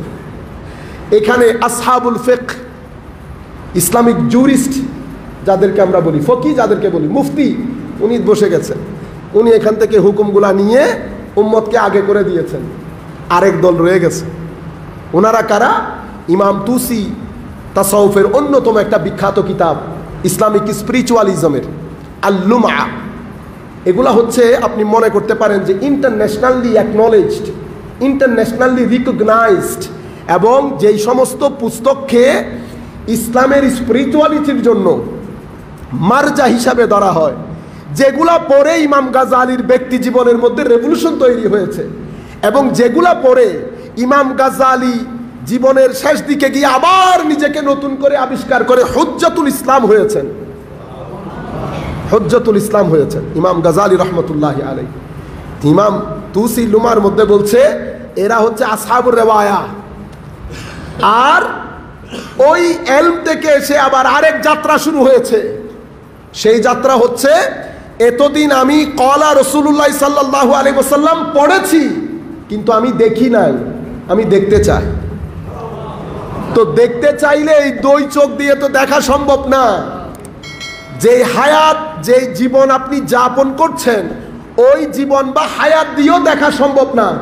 এখানে আপনার আরো একটা হায়াত দরকার, যেটাকে কোরআনে কারীম হায়াতে তাইয়্যিবা বলেছেন, লানুহিয়ান্নাহুম হায়াতান তাইয়্যিবা। তো এখন এটাকে আমরা ফিকহুল কুলুব বলি, ফিকহুল কুলুব। তো এখন সমস্যা হচ্ছে, আমি দেখি নাই, আমি জানি না। তো মানুষ যখন না জানে, মানুষের সামনে দুটি রাস্তা খোলা থাকে, দুটি রাস্তা। একটা হচ্ছে আমি মানি না, না জানার দুটি উত্তর, আমি মানি না। আর একটা হচ্ছে আমি জানার চেষ্টা করব। মোস্টলি মানুষ, যেহেতু মানুষের কলবের বর্তনের মধ্যে হিংসা, বিদ্বেষ, অহংকার থাকে, মোস্টলি মানুষের উত্তর থাকে আমি যদি না জানি, তো মানুষের উত্তর হয় আমি মানি না। কোনো কিছু দেখা, কোরআন শরীফের হযরত ইউসুফ আলাইহিস সালাম, ইউসুফ আলাইহিস সালামকে যখন দেখে নাই, চতুর্দিকে জুলাইখার ব্যাপারে সবাই কি বলছিলেন, জুলাইখার কাজ দেখো, সিম্পল একটা গোলামের জন্য পাগল হয়ে গেছে। কিরকম কথাবার্তা না! মিনিস্ট্রি লেভেলের মধ্যে যারা প্রোটোকল মিনিস্টার ছিল, অফিসার ছিল, তাদের স্ত্রীরা, মানে রাজ দরবারে যারা বিভিন্ন মিনিস্ট্রি ক্যাবিনেটের মন্ত্রী পরিষদের সদস্য ছিলেন, তাদের স্ত্রীরা সবাই বলা বলি করছেন জুলাইখার কাজ দেখো। তো জুলাইখা কি করলেন, আচ্ছা ঠিক আছে, wait, let me arrange a party, আমি একটা পার্টির আয়োজন করি, তোমরা একবার দেখো, তো তোমরা বুঝতে পারবা গোলাম না অন্য কিছু। দেখেন, একটা হচ্ছে দেখা, একটা হচ্ছে না দেখা। তো যখন দেখেছে না দেখা, যখন দেখে নাই তখন বলেছে গোলাম, যখন দেখেছে তখন বলতেছে হাশা লিল্লাহ ইয়া রব, এটা তো মানুষ না, এটা তো কোনো মালাকুন করিম, এটা কোনো মুকাররব ফেরেশতা। দেখছেন, দেখার না দেখার মধ্যে কত তফাৎ, কত দেখেছি। তো আমি আপনাদেরকে বলতে চাচ্ছিলাম যে এইটা যে সফর, তো উনি দেখতে চান, তো দেখতে চাওয়ার মধ্যে আল্লাহ ওই রাস্তাও রেখেছেন। কোন রাস্তা? আল্লাহ বলছেন, যখন আপনার ইমানের মধ্যে ইখলাস প্রতিষ্ঠা হবে, আপনি হাকিকতে ইমানের যে মূল, সেটা আপনি খোঁজার জন্য, সন্ধানের জন্য বের হবেন। তো এটা সন্ধানের জন্য বের হলে এখানে মুজাহাদা লাগে, প্রচেষ্টা লাগে। যেমন খনিজ সম্পদ মাটির নিচে থাকে না, আপনি ইচ্ছে করলে, আমার ইচ্ছে করছে বাবা আমি একটু খনিজ সম্পদ করে নিয়ে আসি, পারবেন? পুরা সরকারের প্রোটোকল, সরকারের পুরা জিনিস কাজে লাগিয়ে বছরের পর বছর কাজ করে আপনি খনিজ সম্পদ কি করেন? উদ্ধার করেন। এখানেও একটা খনিজ সম্পদ আছে। এই খনিজ সম্পদও করতে আল্লাহ এই কোরআর 10, 12, 20 বছর কত ধরনের পরীক্ষা আল্লাহ আপনার কাছ থেকে করেন। কখনো সবরের পরীক্ষা করছেন, কখনো শুকরের পরীক্ষা করছেন, কখনো ইস্তেকামতের পরীক্ষা করছেন। সমস্ত পরীক্ষা যখন পাড়ি দিয়ে আপনি একটা স্টেবল পর্যায়ে পৌঁছেন, তখন আল্লাহ আপনাকে ডাক দেন, ইবাদুর রহমান আল্লাযীনা ইয়ামশুনা ফিল আরদ। বুঝতে পেরেছেন? ইবাদুর রহমান, ইয়া ইবাদি ইয়া আইয়াতুহান নাফস আল মুতমাইন্না। কত রঙে, কত ঢঙে, কত আকৃতি প্রকৃতিতে আল্লাহ রাব্বুল আলামিন ওই বান্দাকে ডাক দেন। আবার বলেন, আচ্ছা নিয়ামতও কিভাবে দিচ্ছেন? ইন্নাল্লাযীনা আমানু, যারা ঈমান আনয়ন করেছে, অতঃপর ইস্তেকামত ইখতিয়ার করেছে, সুম্মা ইসতাকামু। এরপরে অন্য জায়গার মধ্যে আল্লাহ রাব্বুল আলামিন আবার বলে, তাতাজাফা জুনুবুহুম আনিল মাদাজি ইয়াদউনা রাব্বাহুম খাউফা ওয়া তামআ আলাম ইয়ানি লিল্লাযীনা আমানু আন তাখশা কুলুবুহুম লিযিকরিল্লাহ। কত ভাবে আল্লাহ রাব্বুল আলামিন ইবাদুর রহমান বলেন, আল্লাহ রাব্বুল আলামিন মুহসিনিন বলেন, আল্লাহ মুকিনিন বলেন, আল্লাহ রাব্বুল আলামিন জাকিরিন বলেন। কোরআন শরীফের মধ্যে কত রঙে আল্লাহ ওই ব্যক্তিগুলোকে ডাক দিয়েছেন। কেন? বিশাল রাস্তা, সমস্ত পরীক্ষা পাশ করেছেন। যখন পরীক্ষা পাশ করেছেন, ভিতরে আল্লাহ আরেকটা হায়াত দান করেছেন। এটা এই হায়াত না, নিঃশ্বাস আসে আর যায়, আরেকটা হায়াত, আরেকটা চোখ, আরেকটা নূর। বাইরে থেকে বোঝা যায় না, কিন্তু চেহারা বুঝবেন, কথাবার্তার মধ্যে নূর ঝরে, চেহারার মধ্যে নূর ঝরে। মানুষ পেছনে পেছনে যায়, মানুষ দেখলে কি বলে? দেখতে ভালো লাগে, শুনতে ভালো লাগে। তো মওলা ভালো কেন লাগে? আল্লাহর ভালো যাকে লাগে, মানুষ তাকে দেখলে তা মানুষেরও ভালো লাগে। তো আল্লাহ ভালোবাসেন কিভাবে বুঝবেন? যেই দিন আপনি আল্লাহকে ভালোবাসতে শুরু করবেন, মনে রাখবেন আল্লাহ আপনাকে ভালোবাসেন। আচ্ছা, ওই ব্যক্তিকে আল্লাহ ভালোবাসেন কিভাবে বুঝবেন? মানুষ পেছনে পেছনে থাকবে, মানুষ পেছনে পেছনে থাকবে। আল্লাহর ওলিদের মাজার কেন্দ্রিক মসজিদগুলা বা মাজার, পুরা গ্রাম আবাদ হয়ে যায়। হযরত আকিবরা জানবে, আমাদের আবুল হাসান শাযলি রাদিয়াল্লাহু তাআলা আনহু আরদা, আমাদের কায়রো থেকে প্রায় 1700 কিলোমিটার দূরে বুদয় সোফা, অত দূরে পাহাড়ের পাদদেশে আল্লাহর ওলি হজে যাচ্ছিলেন, মাঝপথে ইন্তেকাল করেছেন। এই এক ব্যক্তিকে কেন্দ্র করে পুরো একটা গ্রাম আবাদ হয়ে গেছে, পুরো একটা গ্রাম আবাদ হয়ে গেছে। আপনারা বুঝতে পেরেছেন? তাহলে নবুয়ত, বেলায়ত এগুলা ছোটখাটো জিনিস না। নবুয়ত হচ্ছে তৌহিদের সুগন্ধি। কেউ যদি তৌহিদের সুগন্ধ পেতে চায়, তাকে কোথায় যেতে হবে? নবুয়ত এবং রেসালতের কাছে। কেউ যদি নবুয়ত এবং রেসালতের সুগন্ধ পেতে চায়, তাকে কোথায় যেতে হবে? উলামায়ে রব্বানির মজলিসে। তো উলামায়ে রব্বানি কারা? ইমাম বুখারী শরীফের মধ্যে লিখছেন, কুনু রব্বানিয়িন, কিতাবুল ইলমের মধ্যে কুনু রব্বানিয়িনের ব্যাখ্যা করতে গিয়ে ইমাম বুখারী বলছেন, হযরত আব্দুল্লাহ ইবনে আব্বাস থেকে রাদিয়াল্লাহু তাআলা আনহু আরদা, রব্বানি কারা?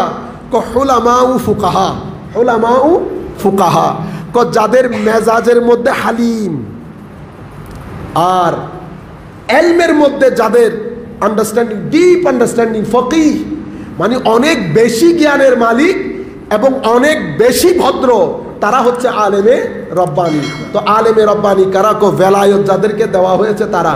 তো ভেলায়তের মালিক কারা? ভেলায়ত বলেন, নবুয়ত বলেন, পবিত্র কোরআনের মধ্যে এই দুইটা জিনিসকে আল্লাহ এলম বলেছেন। কি বলেছেন? এলম। নবুয়তকেও আল্লাহ এলম বলেছেন, ভেলায়তকেও আল্লাহ এলম বলেছেন। তো মওলা এটা কোন এলম? যে এলম আমি পাড়ি দিয়েছি ওই এলম, আমার আল্লাহ বলছে ওই এলম ওখানে ইনক্লুডেড, বাট এই এলম ওই এলম না। তো এটা কোন এলম? তুমি যেখানে শেষ হয়েছো সেখান থেকে এলমের যাত্রা শুরু। ইলম, ইলমুল ইয়াকিন, আইনুল ইয়াকিন, হকুল ইয়াকিন, এটা ভেলায়ত। মওলা নবুয়ত কি? কোন নবুয়ত? এটা তোমার বিষয় না, আমি তোমাকে বুঝালে তুমি বুঝবে না। নবুয়ত হচ্ছে আমার আর আমার সিলেক্টেড বান্দার ভিতরে একটা চ্যানেল, ওই চ্যানেলে আমি যখন চাই সুইচ অন করে যা কিছু দেওয়ার দিয়ে দেই, আবার যখন চাই আমি সুইচ বন্ধ করি। এটা আমি আর আমার বান্দার মধ্যে সীমাবদ্ধ, সৃষ্টি তার মধ্যে অন্তর্ভুক্ত না। এটা নবুয়ত। তো মাওলার রেসালত কি?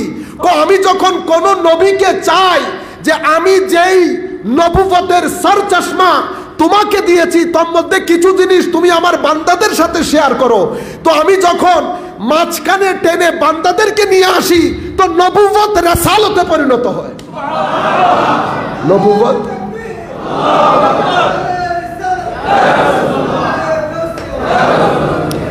নবুয়তের মধ্যে বান্দা থাকে না, নবুয়ত শুধু আল্লাহ এবং বান্দার মধ্যে। আল্লাহ যখন চান ভরপুর করে দেন নবুয়তের সিনাকে। আপনি আজকে গুনাহ দুষে গুনে মাটি, আপনার কোথায় থাকেন ভাইয়েরা? কোথায় থাকেন আপনি? একটা এই এক্সাম্পলটা দিয়ে, এটা বুঝতে সহজ এই কারণে, মেলামাইন আছে না, মেলামাইন। আপনারা বড় বড় এই যে ইয়ার জিনিসপত্র বানাই, আপনারা বাইরে থেকে শো পিস কিনে নিয়ে আসেন না, 10 লাখ, 15 20 লক্ষ টাকার বানিয়েছে মাটি থেকে, বানিয়েছে মাটি থেকে। তো মাটির জিনিস 20 লক্ষ টাকার হয়ে গেছে। কেন? একটা লম্বা প্রসেসিংয়ে গেছে।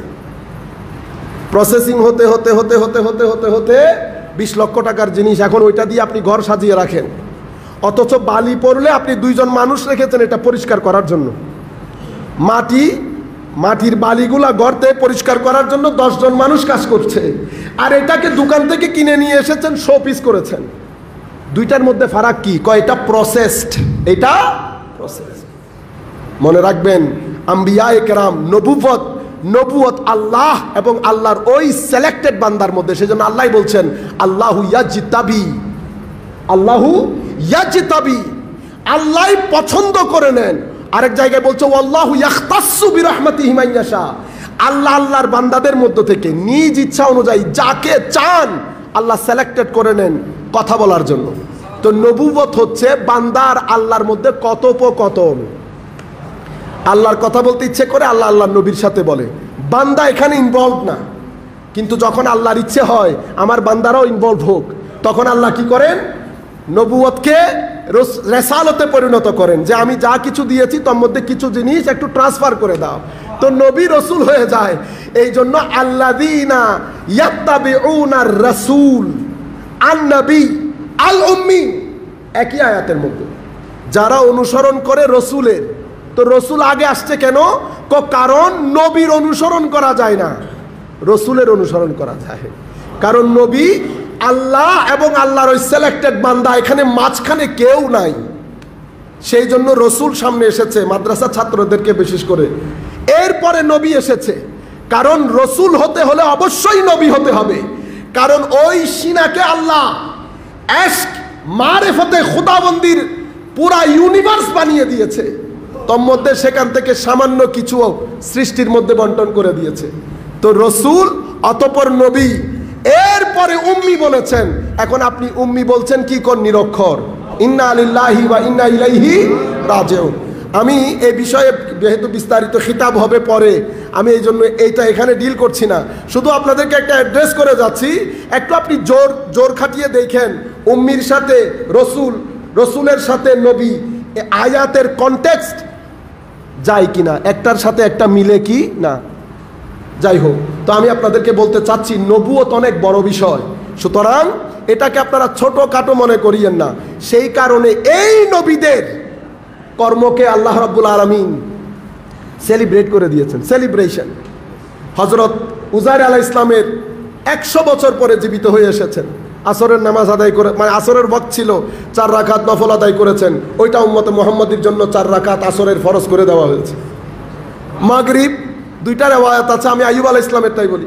আইয়ুব আলাইহিস সালামের ব্যাপারে কথা এসেছে, দীর্ঘদিন অসুস্থ ছিলেন, দীর্ঘদিন অসুস্থতার পরে যখন সুস্থতা হলেন, মাগরিবের সময় ছিল, 4 রাকাতের নিয়ত করে 3 রাকাতে অসুস্থতার কারণে উইকনেস ছিল, এক্সট্রিম উইকনেস, বসে গেছেন। ওই 3 রাকাত আল্লাহ উম্মতে মুহাম্মাদের জন্য ফরজ করে দিলেন। আপনি চিন্তা করতে পারবেন, নবীদের সাথে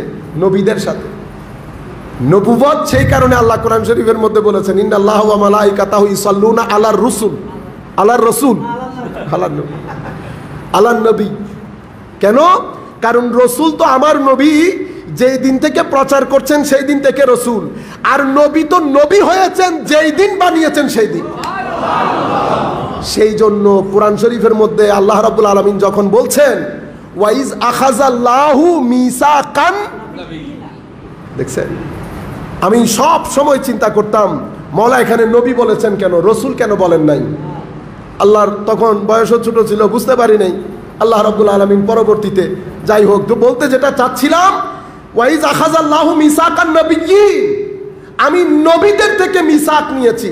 যেহেতু মানুষ ছিল না, প্রচারের সুযোগ হয় নাই, সেহেতু রসুল না, নবী, আমার আর আমার বান্দা। সেই কারণে নবুয়তের শানে যদি বেয়াদবি হয়, মওলাই করিম সহ্য করেন না। যাকে আপনারা শয়তান বলছি, তার এই অধপতনের, অবক্ষয়ের, ডিগ্রেডেশনের, রেজিম হওয়ার, অভিশপ্ত হওয়ার মৌলিক কারণ হচ্ছে নবুয়তের শানে বেয়াদবি। আমার ভাইরা, আমরা যে এই কথাগুলা বলি, আমাদের সাথে, আমার সাথে ব্যক্তিগতভাবে কারো কোনো তো সমস্যা নাই। আমি চাচ্ছি নতুন প্রজন্মের মধ্যে যাতে এই বিদ্বেষ, মা বাবার সাথে বেয়াদবি, সেটা হলে আপনি বেয়াদব, শানে রেসালতে বেয়াদবি, সেটা হলে আপনি বেঈমান। সিম্পল। বিন্দু পরিমাণ যদি বিদ্বেষ, বিন্দু পরিমাণ, কারণ এটা জড়বাদিতার সময়, জড়বাদিতার যুগ, যেই যুগের মধ্যে একটা শিক্ষক একটা ছাত্রকে বাড়ি মারলে পুরা মানুষ ক্ষেপে উঠে শিক্ষক ছাত্রকে মেরেছে। আপনারা কখনো 10 বছর আগে কল্পনা করা যেত? এভাবে সম্মানটা উঠে যাচ্ছে কেন? কারণ জড়বাদিতা যখন ডমিনেট করে সোসাইটিকে, স্পিরিচুয়ালিটি পিছনের দরজা দিয়ে ভেঙে যায়। সেই কারণে জড়বাদিতা যখন ডমিনেট করে, ফার্স্ট যেই জিনিসটা সোসাইটি থেকে বিদায় নেয় সেটা হচ্ছে মোরাল বিহেভিয়ার, ভদ্রতা, নম্রতা। এই জিনিসগুলা সোসাইটি থেকে বিদায় নিয়ে ফেলে। তো তখন আমাদের ছেলেগুলা, নতুন প্রজন্ম, বাবা, বড় ভাই, বড়জনদের সাথে সেই আদব দেখাতে পারে না যে আদব 10 বছর আগের জেনারেশন দেখা। তো আদব যে শুধুমাত্র মানুষের ক্ষেত্রে কমে যাচ্ছে তা না, এই আদব নবীর ক্ষেত্রেও কি হচ্ছে? কমে যাচ্ছে। এই দিকে ইঙ্গিত করে আমার নবী এই কারণেই বলেছেন যে একটা সময় আসবে সকালের মুমিন বিকাল হতে হতে কাফের হয়ে যাবে। নামাজ না পড়লে কাফের হয়? আপনি সারা জীবন নামাজ না পড়লে আপনি পাপী, গুনাহগার, কেউ আপনাকে বেঈমান বলতে পারবে না। বলে খারেজিরা, বলে খারেজি আকীদার মধ্যে আছে, বাতিল কিছু আকীদার মধ্যে আছে, কিন্তু মেইন স্ট্রিম মুসলমান যাদেরকে আমরা আহলে সুন্নাত ওয়াল জামাত বলি, গত 1400 বছরে যারা উম্মতের মেইন স্ট্রিম, সংখ্যায় বেশি, মোর দেন 95% বা 90%, তারা বলে না। উম্মতের মুহাদ্দিস, মুফাসসির, সুফি, ওয়ালি কেউ বলে না কাফের। বুঝতে পেরেছেন? কিন্তু আপনি যদি শানে রিসালাতে চুল পরিমাণ বেয়াদবি করেন, আমার আল্লাহই বলছেন আমল নষ্ট হয়ে যাবে। আল্লাহই বলছেন আমল নষ্ট, তুমি বুঝতেও পারবা না।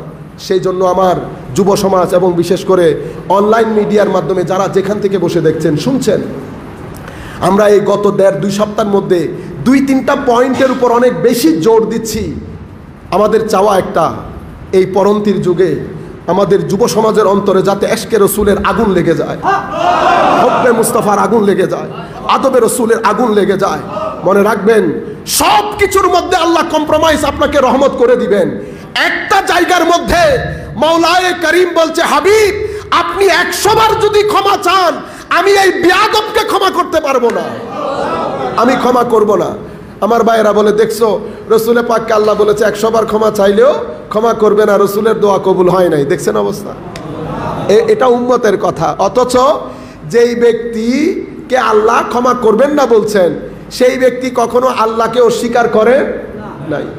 সেই ব্যক্তি আল্লাহকে অস্বীকার করেন নাই, অস্বীকার করেছেন রসুলকে, বেয়াদবি করেছেন আমার নবীর সাথে। আমার আল্লাহ যখন বলছেন উতুল্লিম বাদা যালিকা জানিম, তার পিতৃ পরিচয় নাই, এই কথা যখন আল্লাহ বলছেন, তো আল্লাহ নিজের জন্য বলেছেন? আল্লাহ কোন এইটিস্ট, তখনকার যুগে যারা আল্লাহকে মানে নাই, তাদের ব্যাপারে আয়াত নাজিল করেছে যে এই ব্যক্তি পিতৃ পরিচয়হীন। কার বিরুদ্ধে করেছে? যে শানে রিসালাতে বেয়াদবি করেছে। উতুল্লিম বাদা যালিকা জানিম। কিন্তু আমার নবীর সাহাবী যখন এসে বললেন আমার বাবা মারা গেছে, একটু জানাজায় আসতে হবে, আমার নবী তো অনেক ভদ্র, অনেক ভদ্র, ছোট ছোট ফিলিংসগুলা কত গুরুত্ব দিতেন, যেই চরিত্রের বিন্দু পরিমাণ আমাদের মধ্যে নাই। আমরা এক আজীব আজীব একটা চিন্তা চেতনা নিয়ে আছি। আমরা যদি আখলাকে মুহাম্মদী সাল্লাল্লাহু আলাইহি ওয়াসাল্লাম আর আমরা নিজেদের ব্যক্তি চরিত্রকে যদি আমরা বিচার বিশ্লেষণ করি, একটার সাথে আরেকটার দূর দূর পর্যন্ত কোনো সম্পর্ক নাই।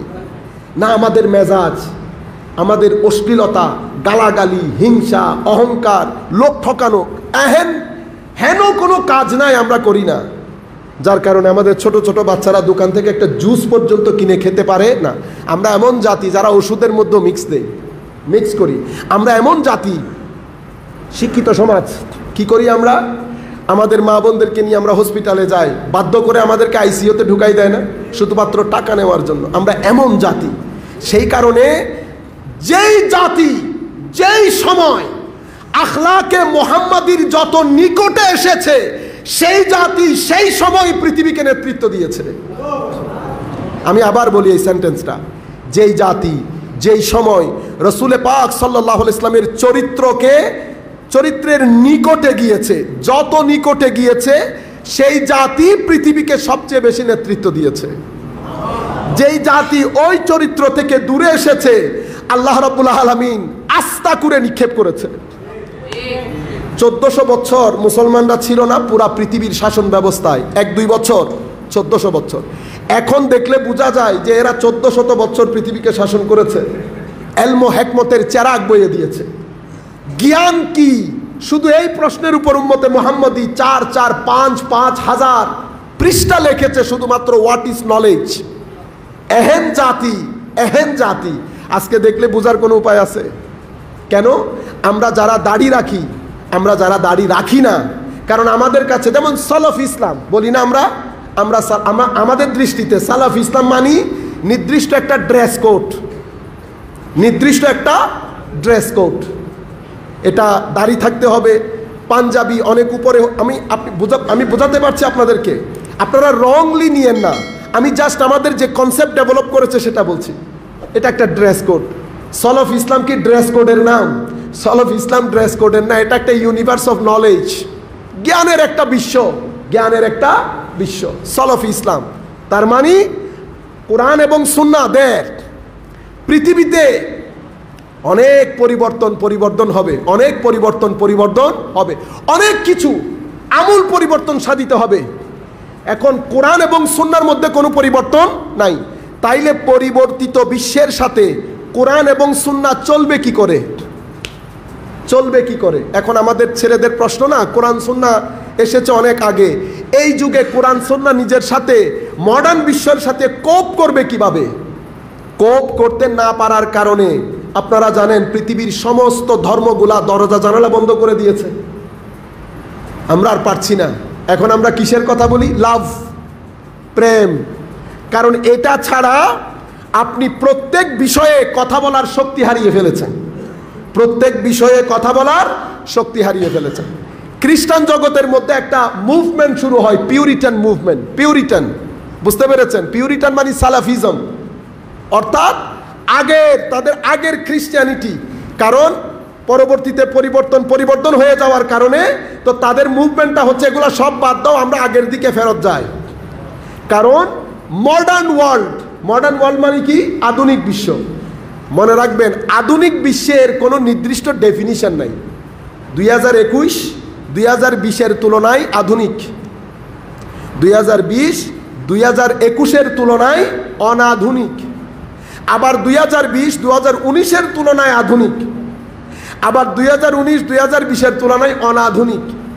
2021 এখন আধুনিক, 22 আসলে 22 আধুনিক হবে, এটা অনাধুনিক হবে। বুঝতে পেরেছেন? তাই এই আধুনিকতার কোনো স্টেবিলিটি নাই। সালাফ ইসলাম কি? সালাফ ইসলাম হচ্ছে কোরআন সুন্নাহ ওখানে আছে, কেউ চ্যালেঞ্জ করতে পারবে না, কোনো পরিবর্তন হবে না। তাহলে মডার্ন বিশ্বের সাথে কোপ করবে কিভাবে? আমার নবী ঘোষণা দিয়েছেন, মনে রাখবা, আগে আল্লাহ রাব্বুল আলামিন সব সময় নবী পাঠাতেন, আমার পরে আর কোনো নবী আসবে না। তো ইয়া রাসূলুল্লাহ, বায়ান কে করবে? বায়ান যে উদ্দেশ্যে আল্লাহ আপনাকে পাঠিয়েছেন, যে উদ্দেশ্যে, ওয়ামার সাল্লামির রাসূল ইল্লা বিলিসানে কওমিহি লিয়ুবাইয়িনা লাহুম। বায়ান কে করবে? ইয়া রাসূলুল্লাহ। পরিবর্তন হবে সমাজের মধ্যে, আমূল পরিবর্তন।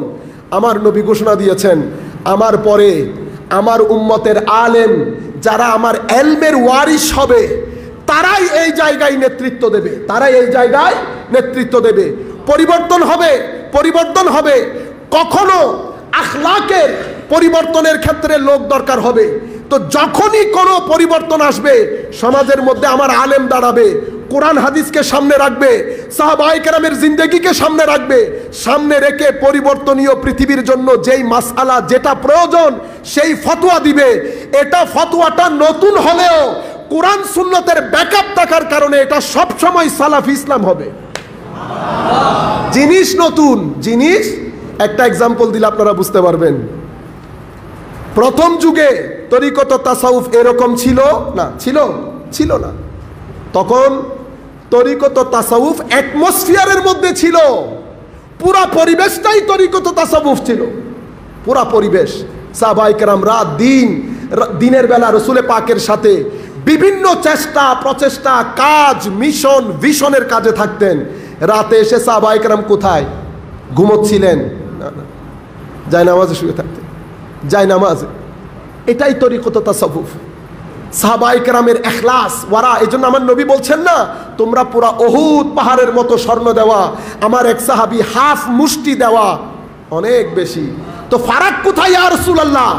ফারাক আমার সুহবতের কারণে তাদের মধ্যে যে ইখলাস জন্ম নিয়েছে, সেই ইখলাস দুই আমলের মধ্যে অনেক বেশি ফারাকের সৃষ্টি করে দেয়। এটাই তাসাউফ। তো যখন জমানা এসেছে, জমানার পরিবর্তন হয়েছে, মুসলমানদের হাতে টাকা পয়সা এসেছে। টাকা পয়সা আসার কারণে, টাকা পয়সা আসলে যা হয় কি হয়? আরাম আয়েশ, খাওয়া দাওয়া, ঘোরা ফেরা। মানুষ আস্তে আস্তে দুনিয়ার সাথে ইনভলভ হয়ে যায়, মানুষ আখেরাত বিমুখ হয়ে যায়। একটা পরিবর্তন হয়েছে, সিচুয়েশন তৈরি হয়েছে। রসুলে পাকের সাল্লাল্লাহু আলাইহি ওয়াসাল্লামের ইলমের ওয়ারিস যারা আমার নবীর 4 চ্যানেল, তিলাওয়াতে কোরআন, তালিমে কিতাব ও হিকমা এবং তাসকিয়া, এই তাসকিয়ার চ্যানেলে যারা কাজ করেছেন নবী পাকের উম্মতের আলেমরা, তারা দাঁড়িয়ে যায়, তারা বিভিন্ন সিলেবাস তৈরি করে উম্মতের জন্য গাইডলাইন দেয়, খানেকা বানান, খানেকা বানিয়ে নতুন একটা মুভমেন্ট শুরু করেন, যেটাকে আমরা তরিকত তাসাউফ বলি। জিনিস নতুন, কিন্তু ভিতরেরটা পুরানো। কারণ কি? ব্যাকআপ হচ্ছে সলফ ইসলামের মূল ব্যাকআপ হচ্ছে কোরআন এবং সুন্নাহ। কোরআন এবং সুন্নাহ, কোরআন সুন্নাহর বাইরে আপনি যত পরিবর্তনই করেন না কেন, যদি ব্যাকআপ কোরআন সুন্নাহর না থাকে তাহলে হবে না। ঈদে মিলাদুন্নবী বর্তমানে আমরা যেভাবে পালন করি, সেটা পূর্ব যুগে ছিল না, প্রয়োজন হয় নাই। কেন? ঈদে মিলাদুন্নবীর মূল বিষয় যেটা, সেটা ঈমানের মধ্যে ফালুদার মতো ছিল, ফালুদার মতো। ঈমান যেখানে যেখানে গিয়েছে, হুব্বে মুস্তাফাকে সাথে নিয়ে গিয়েছে। যারা ঈমান আনয়ন করতেন, সাহাবায়ে কেরামের জিন্দেগি দেখছেন না? সাহাবায়ে কেরামের জিন্দেগি ঈমানের মধ্যে হুব্বে মুস্তাফা ঢুকে গেছে। কিন্তু যখন খারেজিয়তের বাতাস লেগেছে, হুব্বে মুস্তাফা ঈমান থেকে সরে যেতে শুরু করেছে। আল্লামা ইকবাল বলছেন, ये फाका कश जो मौत से डरता नहीं जरा रूह मोहम्मद उसकी बदन से निकाल दे। ये फाका कश जो मौत से डरता नहीं जरा। ए साहबाए केराम এক বাক্যে আমার নবী বললে লাব্বাইকা ইয়া রাসূলুল্লাহ বলে যুদ্ধের ময়দানে ঝাঁপিয়ে পড়েছে। মাঝে মধ্যে তাদের যুদ্ধের ইতিহাস হাস্যকর মনে হয়, যার হাতে যা আছে যুদ্ধে চলে যাচ্ছে। তো তোমার হাতে যেটা আছে সেটা তো লাকড়ি, কোন নবী পাককে বললে কিছু না কিছু ব্যবস্থা করে দেবেন। ইয়া রাসূলুল্লাহ যুদ্ধ কোন লাকড়ির গায়ে হাত লাগিয়ে দিয়েছে, তালোয়ার হয়ে গেছে। এটা হচ্ছে কনফিডেন্স, মানে নবী পাক আছেন, কোনো দুঃখ দুর্দশা নাই। যাই হবে আমার জন্য সম্মানের হবে, বাঁচলেও সম্মানের, চলে গেলেও সম্মানের। ये फाका कश जो मौत से डरता नहीं जरा रूह मोहम्मद उसकी बदन से निकाल दे। তখন উম্মতের চোখ পড়েছে, সবুজ গম্বুজের মোহাব্বত হটাইতে হবে এই উম্মত থেকে। যখন এটা এসেছে, উম্মতের উলামায়ে কেরাম মিলে ঈদে মিলাদুন্নবীর অনুষ্ঠান দিয়েছে। কেন দিয়েছে? এতক্ষণ পর্যন্ত আমি আপনাদেরকে যে মেসেজটা দিচ্ছি, মূল মেসেজ কি? আশকে রসুল, আদবে রসুল, হব্বে রসুল। অনুষ্ঠান নতুন, কিন্তু অনুষ্ঠানের মূল স্পিরিট যেটা, সেটা পুরানো। এটাই সলফি ইসলাম। অর্থাৎ পরিবর্তনীয় সময়ের মধ্যে আমি নতুন নতুন প্রোগ্রাম জরুর দেব, কিন্তু আমার প্রত্যেক প্রোগ্রামের পেছনে কোরআন ও সুন্নতের ব্যাকআপ থাকবে। এই জন্য কোনো আধুনিকতা ইসলামের জন্য চ্যালেঞ্জ হইতে পারে নাই। তো কারা চ্যালেঞ্জ হইতে দেয় নাই? উম্মতের উলামায়ে কেরাম, man of tradition, man of opinion. এই দুইজন মিলে উম্মতকে, কোরআনকে, ইসলামের জন্য কোনো আধুনিকতা কশ্চিন কালেও চ্যালেঞ্জ হইতে দেয় নাই। তারপর সময় অতিবাহিত হয়, 25 বছর পর পর মানুষের চিন্তা জগতে এক আমূল পরিবর্তন সাধন হয়। তো ইয়া রাসূলুল্লাহ 100 বছর হলে মানুষ তো আধা পাগল হয়ে যাবে না? এক আমূল পরিবর্তন। আমাদের 10, 20, 25 বছরের পরিবর্তন দেখছেন না? ছেলেগুলা রাত দিন বসে বসে মোবাইল দেখে, রাত দিন। আমাদের চিন্তার জগতে, আমাদের জীবন যাপনের তরিকায় ইয়া রাসূলুল্লাহ এই পরিবর্তন সাধারণ আলেমের পক্ষে এই পরিবর্তন সম্ভব না। রাসূলে পাক ওইটাও গ্রহণ করেছেন। এটাও তোমরা চিন্তা করিও না, আমার আল্লাহ প্রতি 100 বছর পর পর এক সমুদ্র মুজাদ্দিদকে আল্লাহ পাঠিয়ে দেবেন। সেই মুজাদ্দিদের ইলমের সামনে, তাকওয়ার সামনে পরহেজগারির সামনে কুল কায়নাত পরাজিত হবে। উনি আবার দ্বীন ইসলামকে জিন্দেগি দান করবেন। মানুষ তার ব্যক্তিত্বের সামনে অসহায় হয়ে যাবে, মানুষ তার এলমের সামনে অসহায় হয়ে যাবে, মানুষ তার বাগ্যিতার সামনে অসহায় হয়ে যাবে, মানুষ তার টোটাল পার্সোনালিটির সামনে মেনে নিতে বাধ্য হবে যে ইসলাম হক, মুহাম্মদ রাসূলুল্লাহ সাল্লাল্লাহু আলাইহি ওয়াসাল্লাম হক। ওনাদেরকে আমরা মুজাদ্দিদ বলি। এই মুজাদ্দিদ এসে 100 বছর উম্মতে মুসলিমাকে আলো ছড়াবে। 100 বছর অতিবাহিত হওয়ার পরে আল্লাহ আবার আরেক মুজাদ্দিদকে পাঠাবেন। সুতরাং আপনি বললে মুজাদ্দিদ, আপনি না বললে মুজাদ্দিদ না। ঘটনা এমন না, আপনি বললেও কি, আপনি না বললেও কি। দুনিয়া বিচার করবে তার এলমি হাইট, তার পার্সোনালিটি, তার স্পিচ, তার পাওয়ার, তার রাইটিংস, সব কিছু মিলে কুল কায়নাত বলতে বাধ্য হবে মুজাদ্দিদ। মনে রাখবেন, সবার মানতে হবে এমন কোনো কথা নাই। আখেরি কথা, মানুষের ভিতরে 2-3টা ডিভাইস আল্লাহ দিয়েছেন। এটা হচ্ছে মানুষের ভিতরে ভাইরাস। কি করোনা ভাইরাস আছে না, করোনার মতো। তোর মধ্যে একটা ভাইরাস হচ্ছে হিংসা, আর একটা অহংকার, একটা অহংকার, একটা হিংসা। এগুলা বিদ্বেষ, এগুলা হচ্ছে মানুষের ভিতরে ভাইরাস। এই ভাইরাসগুলো মানুষকে একসাথে কাজ করতে দেয় না। এই ভাইরাসগুলো সত্যকে সত্য বলতে দেয় না। এই ভাইরাসগুলোর কারণে সমাজের মধ্যে বিশৃঙ্খলার সৃষ্টি হয়। এখন আমাদের এখানে কুমিল্লার মধ্যে একটা ঘটনা ঘটেছে না, ঘটছে। তো আমরা এটাকে রিয়্যাক্ট কিভাবে করব? আপনারা মাথায় রাখবেন, দেখছেন দৌড় দেবেন, এটা কোনো সভ্য মানুষের কাজ না। কোরআন একমাত্র কিতাব। কোরআন বলছে ইজা জাআকুম ফাসিকুন বিনাবাইন ফাতাবায়ানু। কোনো ঘটনা যদি তুমি শোনো, কোনো ফাসেক, ফাজের, কোনো মিথ্যাবাদী যদি কোনো ঘটনার তোমাকে বর্ণনা দেয়, ফাতাবায়ানু, প্রপার ইনভেস্টিগেট করো, দৌড় দিও না, প্রপার ইনভেস্টিগেট করো। তো এখন আমি পার্সোনালি ইনভেস্টিগেট করতে পারবো, রাষ্ট্র ইনভেস্টিগেট করবে, নন গভর্নমেন্ট অনুষ্ঠান এদারা যেগুলো আছে তারা ইনভেস্টিগেট করবে। ইনভেস্টিগেশনের পরে তারা যেটা রিপোর্ট আসবে সেটার উপর উম্মতে মুসলিমা একটা প্রতিবাদ জানাবে। প্রতিবাদের ভাষা কিরকম হবে? অ্যাকশন, অ্যাকশন, ডাইরেক্ট, এগুলা। এটা আচ্ছা, আপনি চিন্তা, আমি মাঝে মধ্যে আমার অবাক লাগে, আপনি কলেজ বিশ্ববিদ্যালয়ে পড়েছেন, আপনি যে স্লোগানটা দিচ্ছেন আপনার ব্যক্তিত্বের সাথে, সভ্যতার সাথে এই স্লোগানগুলা যায় যায়। আরে আমি তো মানুষ, জ্ঞানী, আল্লাহ আমাকে অ্যাওয়ারনেস দিয়েছেন, আমার প্রত্যেকটা কাজে চরিত্র এবং জ্ঞানের ছাপ থাকবে। আমি যখন পুরো সিচুয়েশন বিচার বিশ্লেষণ করে সরকারের অনুমতি সাপেক্ষে আমি অবশ্যই প্রতিবাদ জানাবো, যদি প্রতিবাদ জানানোর প্রয়োজন হয়। এখন আমাদের প্রতিবাদ কি? একদিকে দৌড় দেই, দৌড় দেওয়ার পরে সামনে আশেপাশে গাড়ি দোকান সব ভেঙে ফেলি। এটা হচ্ছে ক্রিমিনাল মাইন্ডের কাজ। কিসের কাজ? ক্রিমিনাল মাইন্ডের কাজ। এগুলা সভ্য মানুষের কাজ না। আর একটা ঘটনা যখন ঘটে, এই যে ঘটনাটা ঘটেছে, এটা ইচ্ছাকৃতভাবে মোস্টলি সমাজের মধ্যে একটা বিশৃঙ্খলা সৃষ্টির জন্য। আপনারা বুঝতে পারেন কত মানুষ কত কিছুর জন্য উৎপেতে থাকে, বুঝতে পেরেছেন? তো আমরা যেহেতু মানুষ, মানুষের মধ্যে যে ভাইরাস বললাম না, হিংসা, অহংকার, দুষ্টামি, অশ্লীলতা, এগুলো মানুষের পার্সোনালিটির মধ্যে ভাইরাসের মতো। এটা মানুষকে শান্তিতে থাকতে দেয় না। সে যেহেতু নিজে শান্তিতে থাকতে পারে না, সেহেতু সে মানুষকেও শান্তিতে থাকতে দিতে চায় না। সুতরাং এই ধরনের বিষয়গুলো যখন আসবে, আপনারা ফেসবুকের মধ্যে ফাটাই ফেলিয়েন না, আবার গালাগালিও শুরু করেন, অমুক হুজুর, এটার কোনো প্রতিবাদ জানান নাই।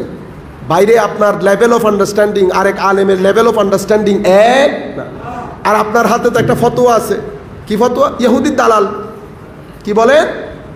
ইহুদির দালাল। যদি বলে একটা দলিল, তো আর কোনো কথা বলতে পারেন না। আপনি যখন এই শব্দটা বলবেন, তো আমি বলবো না হাতি দলিল, দলিল দেন, একটা দলিল, তখন আপনি চুপ করে থাকেন।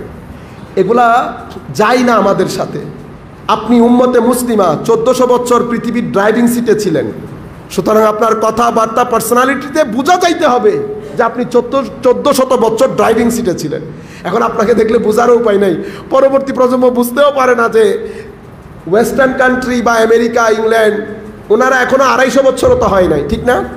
আমি একটা জায়গায় আমার এক ছেলে আখেরি কথা বলি, প্রশ্ন করেছিল যে আপনারা কোথায়? আনলাম না, কম্পারেটিভ স্টাডি করার জন্য let them rule the country about 700 years, because Muslim rule the whole world for about 1400 years.